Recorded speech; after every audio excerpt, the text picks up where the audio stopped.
విద్యుత్ కొనుగోలు విషయమై పవర్ కమిషన్, మరోవైపు కాళేశ్వరం కమిషన్ ఎంక్వైరీతో మాజీ సీఎం కేసీఆర్ ఉక్కిరి బిక్కిరవుతున్నారు. మొన్నటి వరకు తన 10 ఏళ్ల పాలనపై ఎలాంటి విచారణకైనా సిద్ధమని చెప్పిన గులాబీబాస్ ఇప్పుడు అయోమయానికి గురవుతున్నారు.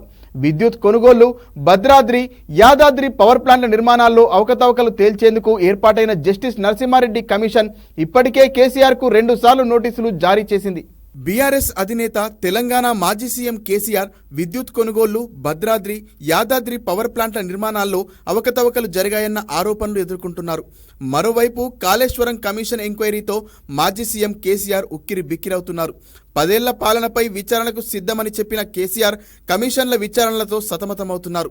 విద్యుత్ కొనుగోళ్లు, భద్రాద్రి, యాదాద్రి పవర్ ప్లాంట్ల నిర్మాణాల్లో అవకతవకలను తేల్చేందుకు ఏర్పాటైన జస్టిస్ నరసింహారెడ్డి కమిషన్ ఇప్పటికే కేసీఆర్కు 2 సార్లు నోటీసులు జారీ చేసింది. మొదటిసారి నోటీసులు జారీ చేసినప్పుడు కమిషన్ విచారణను తప్పుబడుతూ కేసీఆర్ రాసిన లేఖతో ఆయనలోని టెన్షన్ బయటపడిందని నిపుణులు అంటున్నారు.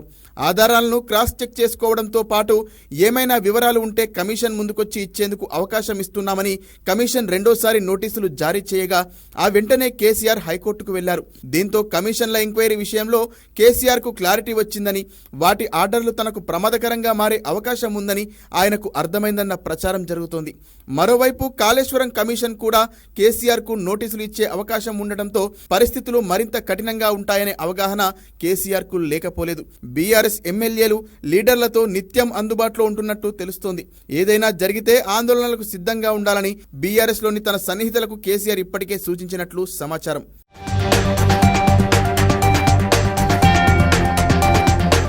మరోవైపు ఇప్పటి వరకు ఏ రాష్ట్రాల్లో ఇలా జ్యుడిషియల్ కమిషన్లు వేశారు, వాటి ఆర్డర్లు ఎలా ఉన్నాయి తదితర వివరాలు తెప్పించుకొని కేసీఆర్ స్టడీ చేసినట్లు తెలుస్తోంది. కాగా హైకోర్టులో కుదరకపోతే కమిషన్ల వ్యవహారంపై సుప్రీంకోర్టుకు వెళ్లేందుకు కూడా కేసీఆర్ సిద్ధంగా ఉన్నట్లు బీఆర్ఎస్ వర్గాలు పేర్కొంటున్నాయి. కాళేశ్వరంపై విచారణ చేస్తున్న జస్టిస్ పీసీ ఘోష్ సుప్రీంకోర్టు మాజీ న్యాయమూర్తి. ఆయన కీలక కేసుల్లో తీర్పులు ఇచ్చారు. ఇక కరెంటు వ్యవహారాలపై విచారణ జరుపుతున్న జస్టిస్ నరసింహారెడ్డి హైకోర్టు మాజీ ప్రధాన న్యాయమూర్తి. ఆయన కూడా ప్రధాన కేసుల్లో తీర్పులు వెలువరించారు. వాళ్లకున్న అనుభవంతో ఈ 2 అంశాలపై లోతుగా ఎంక్వైరీ చేస్తున్నారు. కాళేశ్వరంపై టెక్నికల్ కమిటీ వేసి మరీ ఆయా అంశాలను కూడా జస్టిస్ పీసీ ఘోష్ తెలుసుకున్నారు. రిటైర్డ్ ఇంజనీర్లు, ఈఎన్సీలను పిలిపించుకొని సమాచారం తీసుకోవడంతో పాటు వారి నుంచి ఎవిడెన్స్గా అఫిడవిట్లు సైతం తీసుకున్నారు. త్వరలోనే కేసీఆర్ అప్పటి ఇరిగేషన్ మినిస్టర్కు కూడా నోటీసులు ఇస్తారని తెలుస్తోంది.